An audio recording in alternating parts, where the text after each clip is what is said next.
டாஸ்மாக் பாருக்கான புதிய டெண்டர் வழங்குவது தொடர்பாக 6ஆம் தேதி டாஸ்மாக் நிர்வாகம் ஆலோசனையில் ஈடுபட இருப்பதாக தகவல் வெளியாகியிருக்கிறது. இதனை முக்கிய செய்தியாக பார்க்கிறோம். கூடுதல் விவரங்களோடு இணைகிறார் எமது செய்தியாளர் பாஸ்கர். பாஸ்கர், வணக்கம். டாஸ்மாக் பார்களுக்கான இந்த புதிய டெண்டர் தொடர்பாக நமக்கு கிடைத்திருக்கக்கூடிய தகவல்கள் என்னென்ன விரிவாக பதிவு பண்ணுங்க. தமிழ்நாட்டில் உரிமம் முடிந்ததால் டாஸ்மாக் பார்களை மூட உத்தரவு பிறப்பிக்கப்பட்டிருந்தது. புதிய டெண்டர் வெளியிடுவது தொடர்பாக திங்கட்கிழமை டாஸ்மாக் நிர்வாகம் ஒரு ஆலோசனை கூட்டம் மேற்கொள்ள உள்ளதாகவும் தகவல் கிடைக்கப்பட்டிருக்கிறது. காரணம் என்னவென்றால் 2024ஆம் ஆண்டு ஜனவரி மாதம் 2 ஆண்டுக்கான அந்த பார்களுக்கான உரிமம் என்பது வழங்கப்பட்டது. அந்த உரிமம் வழங்கப்பட்டதுக்கான கால அவகாசம் 2026 சட்டமன்ற தேர்தலை முன்னிட்டு உரிமம் ஜூன் 30ஆம் தேதி வரை நீடிக்கப்பட்டிருந்தது.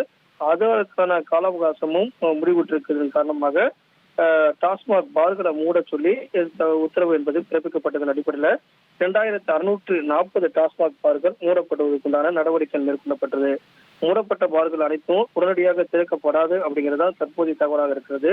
அரசு புதிய டெண்டர்களை அறிவித்து அவை இறுதி செய்யப்பட்ட பின்னரே தகுதியான பார்கள் மீண்டும் திறக்கப்படக்கூடிய வாய்ப்பு இதன் மூலமாக உருவாகி இருக்கிறது. இது தொடர்பாக முடிவெடுப்பதற்கு திங்கட்கிழமை ஒரு ஆலோசனை கூட்டத்துக்கும் ஏற்பாடு செய்யப்பட்டுள்ளது. நன்றி பாஸ்கர், உங்களுடைய விரிவான தகவல்களுக்கு. இனி செல்லும் இடமெல்லாம் செய்தி. தந்தை டிவியின் வாட்ஸ்அப் சேனலை ஃபாலோ பண்ணினா செல்லருக்கும் இடமெல்லாம் செய்தி. இதோ QR கோட் இப்பவே ஸ்கேன் பண்ணுங்க, ஃபாலோ பண்ணுங்க.